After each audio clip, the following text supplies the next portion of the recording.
All right. So I think should be good to go. All right. All right. What is up, bros? Anybody care to lax? Welcome to the Crease Dive presented by Barstool Sports, the one and only show for Lax Rats by Lax Rats. I'm Jordy from Barstool. With me, as always, we've got Robbio on the mic. Robbio, just ripping it up on Wall Street right now. How are you feeling today, kid? What's going on, man? It's good to be back. This is season 2, episode 2 now. Your boy's got a new job currently. Crushing the city life still. I'm still going to have to pick a weekend for you to get out here in New York. Had you host me down in Philly a couple of months back. That was definitely how would you say I was as a guest, Jordy? I mean, I'd say that you really thrived in the city of Philadelphia when you were here. So yeah, I'll make it up to New York eventually. I mean, I don't know, man. It's tough leaving Philly. It's the greatest city in the world. So Manhattan can suck it on that front. But yeah, I mean, huge news this episode. Probably the biggest news of the year. I'd say maybe the biggest news in the last few years in terms of lacrosse. It is Paul Rabel, his brother, and company starting up the Premier Lacrosse League. If you're listening to this podcast right now, chances are you already know that the PLL is here and that it is starting up June 1st, 2019. But I mean, this is just news that, people kind of knew was coming for a few months. And then it was announced a little bit ahead of time in September. But we just got the official announcement this past week, and the lacrosse world is buzzing right now because there are now 2 professional outdoor leagues coming in this summer. And it's, I mean, right now the PLL is, this is the future. Yeah. This is the future. Paul Rabel and the players have this vision moving forward. Obviously, Chernin Group with a big acquisition. We have a huge they had a partnership with NBC Sports as well. So it's making a lot of news. And yes, I would say this is, in the last 5 years, this is the biggest news. A lot of shakeup, a lot of conflict of interest between the players and the managers. To have, and we'll get into this a little bit, but the last time we saw this business model, and I was watching Paul Rabel today on Yahoo Finance. He was on a show and he was talking about the model and how, this is the first time where these players are going to be, they're not going to need a second job, and they're going to have, these benefits that there was always that, and I know I'm going a little bit on a rant here, but there was always that cloud over the MLL where if you weren't a diehard fan of the sport, they're like, why would you ever go pro? These players are making X amount of money. But this is finally a league where it's run by the players, supported by the players. And I like the idea of the whole tour model following these youth lacrosse tournaments, because in the end, I feel like that's going to be a pretty dominant fan base. Yeah, so we're going to get into all that real quick before we keep talking. There is a little bit of I don't know if this is an elephant in the room or if I'm just like missing a phrase that actually works here that my brain's too dumb to come up with right now. But we do need to put it out there that the Chernin Group, they are an investor in the PLL. The Chernin Group also owns 51% of Barstool Sports. And then also Erica Nardini, CEO of Barstool. You may have heard of her a time or two before, but she's on the board of advisors for the PLL. So there's a lot of Barstool ties in the Premier Lacrosse League. That's not going to influence anything that we're saying here on the podcast this week. That's not going to influence anything that we say about the PLL, from this point moving forward. With that being, we're going to have a lot of positive things to say about this league right now, but it's not just because the Chernin Group are investors. It's not just because Erica is on the board of advisors. This is something that lacrosse fans, lacrosse players, and, the future of the game can really look forward to, because like you said, there are so many benefits to this league right now that just, weren't really there for, the past 20 years with the MLL. And, you touched on it.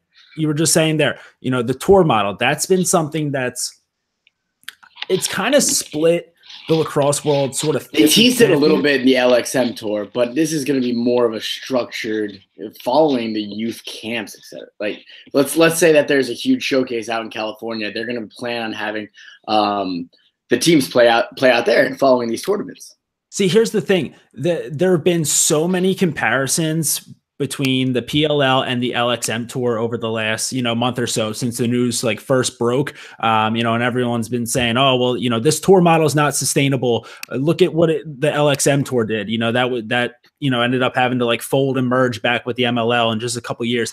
Here's the thing though, the LXM tour, like no disrespect to, everyone who was involved there, but that was a completely different thing than what the PLL is intending to be. The LXM tour started, that was like the height of like the Conbro chill era of lacrosse. That was when, Warrior was putting out equipment called like the Mac Daddy. The Super Freak 88s. That was like peak, when the bros were just remember when you could have an attachment on the back of your helmet to have flow? Exactly. That was where you had the swizzle shafts with all the crazy colors, Chaz Woodson doing backflips, which is kind of respect. But this is a complete. Don't get me wrong though, because like I love all that shit. Of course, but I don't think though that the LXM tour ever set out to be the next big professional sports league in North America. The PLL though, does it have the same touring model that the LXM tour did? Yes, but it is so much different, like from a business aspect, and also the LXM tour. When they started, they got some like great players. They had Kyle Harrison playing there, they had Mikey Powell playing for like a summer there. But when you see the amount of talent that jumped from the MLL to the PLL, it is like this is where the best lacrosse players in the world are playing right now. I mean, you just go through all the players who are signed up for the PLL this year. And it's every single best lacrosse player in the world. The only guys who really haven't jumped over yet, there are some guys who I don't want to speak on their behalf, but there are just some guys who are contractually obligated to play MLL this season. But I think the second that their contracts are up in the MLL, they'll also be joining the PLL. I think everyone kind of knows the players that I'm talking about right now. I don't want to like, say it's officially going to happen, but I think do your homework. Do your homework, and it's not rocket science to see some of that. So when you get the best players going to the PLL and now going on this tour, well, that's where the eyeballs are going. So the LXM had to fight with the MLL for those eyeballs, but like again, no disrespect. They've made an actual statement by completely separating themselves. They're very clear about it. This isn't going to be like. So, and I've also been seeing, along with, we've seen this model before and it has not worked. We've also been hearing this whole, you already have a league that's not very popular with a sport that hasn't been getting a lot of butts and seats. Why would you divide it? Now, that being said, I will agree. Now you have the best players. Now you have this business model, the funding. You have, a fantastic company like Chernin Group backing you up. You have a cable contract. So there's gonna be a lot of hype around this league. And to be honest, I think it's good. I think competition brings out the best of everyone. So I do think 2 leagues is gonna be MLL is gonna have to make a change, clearly. Well, that's what I've been saying for the past couple weeks here is I don't necessarily think that right now that this has to be it doesn't have to be PLL versus ML. I think that the competition of the 2 pro leagues, competition breeds excellence. So like we've already seen it, like the MLL has already raised their salary 51%. They've told everybody about how much change that they've done over the past couple months, like 1,000 times already. So they raised the salary. They added, they changed the schedule, pushed it back to start past Labor Day. And that's all because of the PLL announcement. Everything that they've done to better the league right now is just because they have to now try to keep up with the PLL. And so we're already seeing positive benefits to having 2 leagues, because now, these 2 leagues are going to have to constantly try to, one up each other and keep up with each other. They're going to have to constantly keep improving in order to stay ahead in that competition. And like, are two professional leagues great in the long term? Probably not. It wouldn't be great if there are two leagues 10 years from now, but I think, you know, eventually one of these leagues is going to have to kind of concede to the other. But in the meantime, in those few years before that happens, I think that both of these leagues are going to make so many positive changes that it's going to be great for the players, great for the fans, great for the sport in general. And then they'll come back together as one, you know, and I think, you know, my gut, we're no fortune tellers here, but I could definitely see that happening. Yeah, and I think, you know, I think if we are playing fortune tellers, yes, I think that the PLL would probably absorb the MLL and not the other way around. Two lefty attackmen. Yeah. But yeah, and one more thing about the tour based model before we get into, you know, the guys who jumped over to the PLL right off the bat. You know, this is something that, you know, some very smart people in the lacrosse world have already kind of figured out. You know, while a lot of people are saying, you know, oh, I don't see a tour-based model being a sustainable whatever, yada, yada, yada, like this is going to fail just like the LXM tour failed. Listen, the tour-based model is important for one reason, because think about how easy it is to get the league up and running right away as a tour-based thing. Instead of, imagine if the PLL came in and they were going to be a new 6-team league. They would have to go out and find 6 new ownership groups. They would then need to find 6 new venues that would host multiple games throughout the summer instead of just 12 venues to host one event over the summer. So what this tour does is it allows the PLL to not only start up, but to start up right away and kind of catch the MLL with their pants down a little bit, right? So, you know, the PLL gets to start and they take all the players right away because the league can start up right now. You know, so I think, you know, what that does is now that this league, they're here, they're starting up right away. They have the NBC partnership. And do I think that the tour model is what they're maybe going for in the long term? Probably not. But right off the bat, it's easier to get up and running with the tour than it is to set up a whole new league with whole new owners, whole new venues and stuff like that. So it's really smart way to get this league going right now and to kind of, they call it the MLL while they were sleeping, you know, and now we see all these players going over to the PLL, and it's, no, I very much agree with that. It's pretty tough to get a fresh new league up and running with 6 different venues, 6 different management programs and ownership. And now you have this tour base, and I kind of alluded to it earlier, but the whole concept of kind of going to these hotbed tournaments, because think about it. What was it? The Philadelphia. I sound like I know. I had the New Jersey Pride. Who'd you have? Philadelphia. Oh, Barrage. We had the Barrage. The Barrage, right? Yeah. How much did you love going to those games as a kid? And that's. Yeah, I mean, like going to the games is great, and you know that's something that, you know, little kids in, you know, in areas that still have MLL. You know, I think that's something that's good. I think that the MLL still being, you know, well, no. So you're right.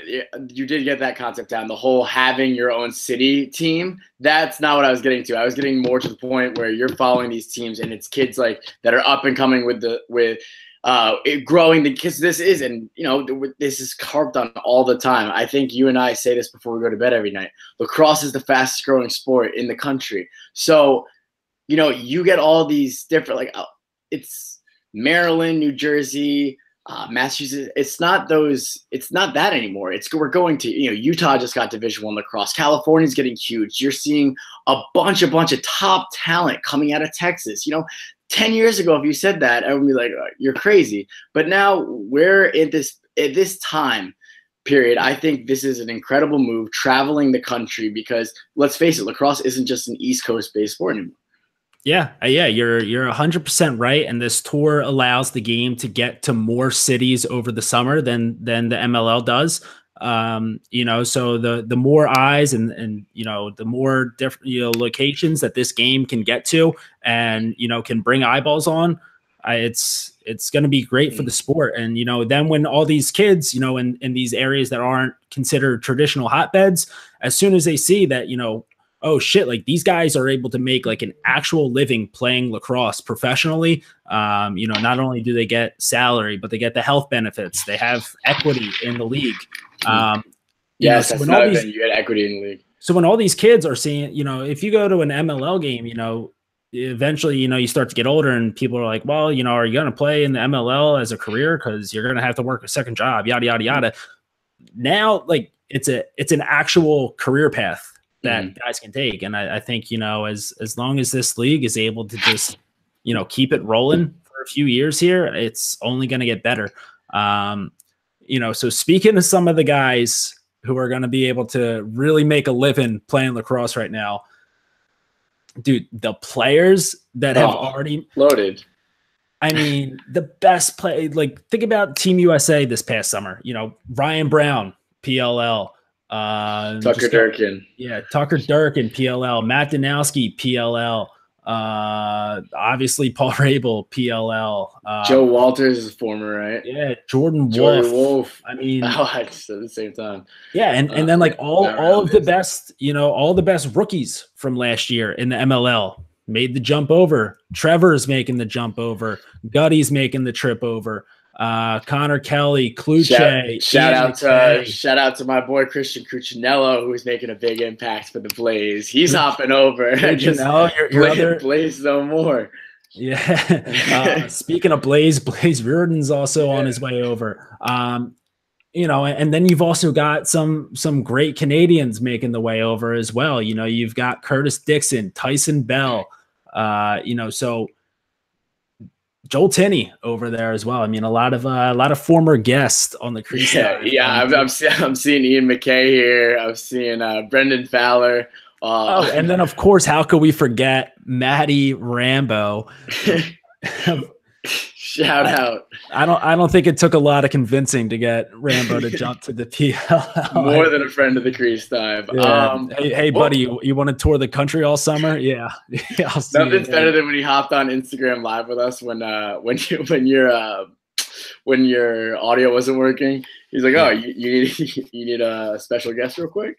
Kid's a legend. It's an absolute legend. But real quick, wait. While I'm going through these lists of names and we're kind of saying them back and forth to each other, are you noticing a trend here? I don't feel like it's super young, and I also don't feel like it's super old. It's the perfect mix because you got guys like Ben Reeves, Fields, and you just named a whole bunch of other, you know, rookie-ish type players, and then you got like the veterans, like the Will Mannies, the Jojo Marasco, the Kevin Rices. You know, the list goes on and on. I just picked off a couple right there. Tom Schreiber. Yeah, like, dude. Like, think about you face of the MLL. That's what I'm saying is like. And again, I don't want to make this constantly a PLL versus MLL type of thing, but like, what does that say about the MLL that all these dudes, the best players in the league, you know, obviously, you know, Pinnell, Lyle Thompson are still contractually obligated to play in the MLL this season, but everyone who wasn't contractually obligated to stay there, all the best players jumped right away. And like, what does that say about the league? If your best players, if the guys who have won back-to-back MVPs in your league, you know, like they didn't even be like, well, like, let's wait a year and see how this league develops. Let's see how it looks before I jump over. They're like, no, like I'm out of here. See ya. Like Paul just started up this sick ass league and I'm out of here. I also think lacrosse is such a tight-knit community, and I think a lot of these guys are friends on and off the field, so I think that has obviously something to do with it. I did hear a rumor that this league is going to be based off of the players themselves and how they can market themselves, you know, pushing their own social media platforms to sell tickets, to sell merch. So kind of curious to see how that marketing strategy plays off. And I only bring that up just due to the fact that I know no free ads here, but I know Schreiber's, just off the top of my head, he's a warrior athlete. So now you're going to be getting a whole different like a demographic of lacrosse sponsors as well, these companies. So that's going to be interesting to see how that plays out. Yeah, and I think that's another thing that just you know, that this league is you know, very like progressive, I guess. Yeah, I mean, it's free flowing. It's more. It's built for really. the age of social media. You know, where guys can get like guys can be a personality, guys can, you know, have their own brand and not, you know, not necessarily have to worry about, you know, what's best for the like. I don't think that anyone's going to do anything out there that's not good for the league. But you know, these guys can go out there and just be themselves. And, you know, like that's something that also LXM did not have that. They didn't have that the social media impact. I mean, social media then than it is now. Sorry, yeah, social media. It was not is not where. Wow, I'm really goofing up these words right now. You get what I'm saying. But the point that you're going for is right there. It's just the words are jumbled up in your mouth, and it's been a really long day. just crunching numbers at the factory. But I think though, you know, I think that you really touched on a great point there about this league and how it is, you know, built for, you know, this new age where, you know, of social media, of building up personal brands. And I think that that's only going to benefit like fan experience with the league. I mean, you have these guys who are now not only invested in the league because, you know, they might have like equity in the league. So the more successful the league is, the more that they get in their wallet. But they're also invested in, you know, so pushing the league itself and also pushing their own personal brand. So there's going to be, you know, in terms of fan experience and, you know, what you're able to get out of these players. I mean, I don't know if there's anything that's really comparable to that. Yeah. It's definitely a very progressive business strategy, but it's one that the more you talk about it out loud, and, you know, even as we're having this discussion, you kind of realize some of these points. You're like, wow, like that's brilliant. That's one thing that the failing league of the MLL, because it really was failing. I mean, think about it. You wrote that blog, what was it, 2 years ago, where the MLL had a little bit of a mishap where they released all those documents by accident. They've been doing some things over the past couple years that's really ticked off the players stepping on their own feet. And you know, and again, like you'll see if you're on lacrosse Twitter, like you've seen plenty of people, you know, shit on the MLL, and you know, I've given the MLL some shit, you know, over the past few years, but like I don't want to like just constantly shit on them, because I do think that, you know, two leagues right now is great, and you know, there are still plenty of awesome guys playing in the MLL this year. So, you know, I want the league to succeed for them, because that's also a job for them. But I think that they're just so far behind in terms of what's going to really drive this sport into the forefront. You know, and that's why, like, and you said it, but then they made a couple of big changes for them, but it's the past 3 months they made it, and that's because the PLL was coming up. So it could be a too little too late, but like you said, really hope it's not. Would love to see, if it was ever possible, both these leagues thrive. But at least for, you know, a few years. And then I think one's going to need to eventually just take priority over the other, however it may go. But yeah, so Rabel starting this league, because out of like, I would almost say athletes in general, Paul Rabel is one of the best professional athletes at pushing his own personal brand, having that, you know, that interaction, engagement on social media. Like, he's just tech savvy son of a bitch, knows how to work social media. He's a true entrepreneur, and he always calls himself that as well. But I know what you're saying with his whole brand, from Twitter to the YouTubes to the stickers. Good deal. But like, that's a thing though. Yeah, like the LXM tour didn't have. And that's all credit. You know what? Going back to my mumble of madness, that's just where we are in social media in this day and age. Man, I got it. I mean, you're right there for sure. So we already talked about social media, and you had already briefly brought this up earlier, I think, in the beginning of this. But another huge win for the PLL in terms of gaining exposure and leading the competition between the two leagues right now is the fact that they were able to partner up with NBC Sports. Yeah. So they'll have these games televised on NBC. They're going to have, I think they said 2 games, with the championship game being one of them. I'm guessing the All-Star game being another, on NBC. Yeah. So that's primetime television. Yeah, that's a game on NBC in the summer when the only other thing going on is MLB baseball. So whatever, there's not really a ton of competition there when people are just flipping through the channels. And again, a lot of horse racing. I hate that it sounds like I'm just attacking the MLL this whole time, but whatever. There's 2 leagues. We have to compare. You have to compare. Fair journalism. And that's just a thing that, really the downfall of the MLL is the fact that they're not on TV.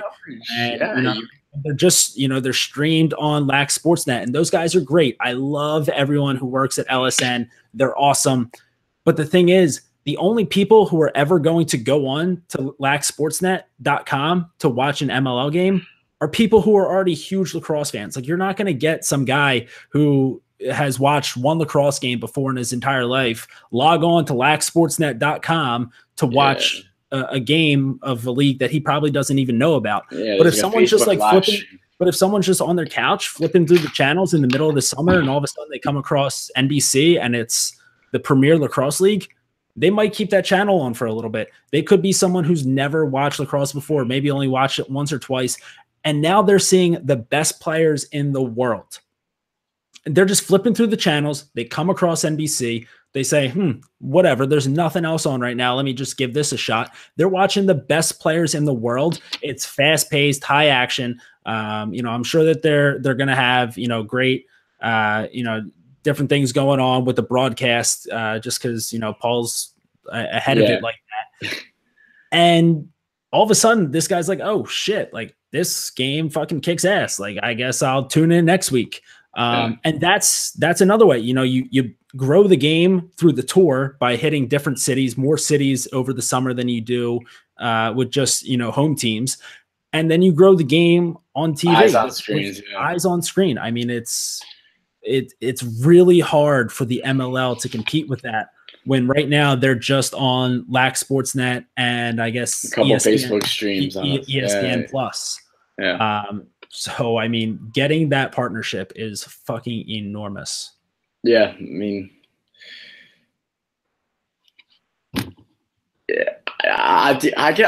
I see a lot of big things moving forward for the PLL. And, like you said, while we're covering this, it's never going to be bias, despite all the things that you said earlier with the connections. But, we want nothing best for the sport and Darwinism, I guess. The competition brings out the best in everyone. And I guess it's really all you can really hope for. Hopefully we get to cover this pretty closely. I know we are going to be covering it pretty closely. Yeah. So the few things that are still up in the air. So I'm not quite sure what they're going to do in terms of teams. I know that they're going to be 6 teams, but I don't know how they're going to be breaking that up. I don't know if they're going to be having a draft or what. I thought that a fun way to do that would be to just go off of where guys are from, originally. So you could have a team Philly, a team Long Island, a team Baltimore, a team Canada. Where do you put the wild cards? You would do like a wild cards, the outcasts. So you could have I think Peter Baum's playing in this. Yeah, so Peter Baum and whoever else is from wherever the fuck. He's from Oregon, right? Or Washington? Yeah, Washington's in Oregon. Yeah, he's from one of those states. I think he's from Oregon. But I mean that would be a cool way to do it. I'm trying to think about who would win.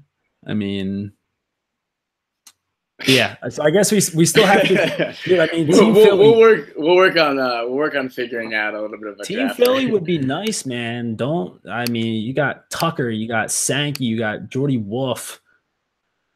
Right off the bat, they're scoring 15 goals a game and giving up 3. So they got you. That's after the ACL part 2 comeback. That is something where I'm very interested in how we get on a team. You know what? You tried out for the Lizards. You didn't make it. Rigged. You tried out for the Ohio Machine. Didn't make it. It was all politics. All politics. And now a new league, a new professional lacrosse league comes up. You're undefeated. You're undefeated. Was that the downfall of the MLL when neither of those teams picked me up? Is that why? is that why they're fighting for their life right now? Yeah, the boys are definitely gonna have to find a spot on the team. Yeah, but yeah, so that's about all there is on the PLL as of right now. I mean, again, it's exciting. I think that there are a lot of great things that this league can really build off of, and it's a one of a kind league right now.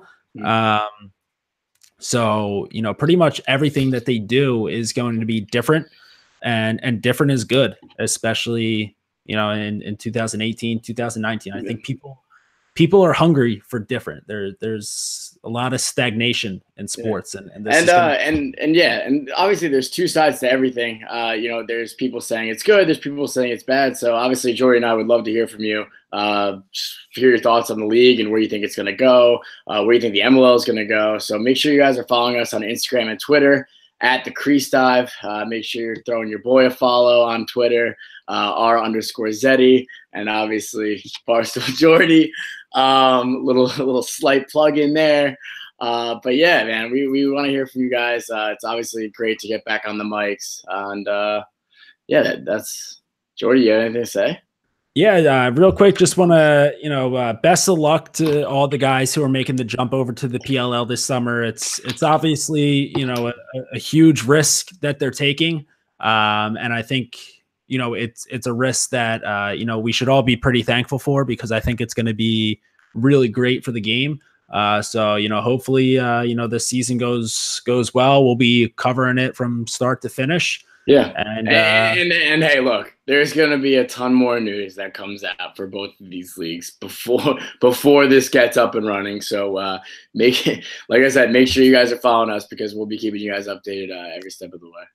And while we wait for all those updates, in the meantime, load a high to the day we die. We out.